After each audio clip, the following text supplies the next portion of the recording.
Од нема човек кој ќе се осмели да го менува уставот заради промена на името, до исполнување практично на сите грчки барања, но и условувањата на албанците и на ВМРО-вските ренегати, за да се добие нивниот глас и да се обезбеди двотретинско мнозинство за последното гласање во собранието. Додека го дишам овој македонски воздух и додека ме држи памет дека мојот дедо, мојот татко, сите мои предци, јас, мојот син и ќерка сме македонци, родени овде во Македонија, тоа не може да се случи.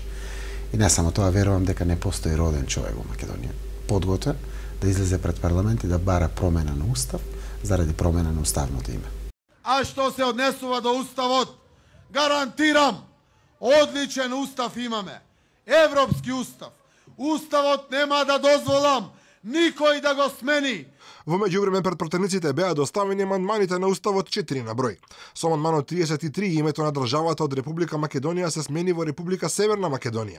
Со 34-тиот во преамбулата на уставот се брише манифестот, а останува прогласот од првото заседание на АСНОМ и дополнително се вметнува Охридскиот рамковен договор.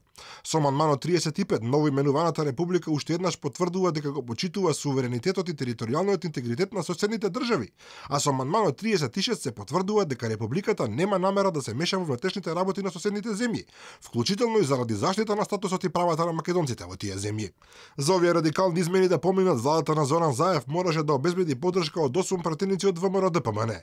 Тоа пак повлече цела низа правни вратоломи и за конечно да се донесе законот за амнестија со кој на дел од нив им беше обезбедено простување на гревовите во замена за нивниот глас за промена на уставното име на државата.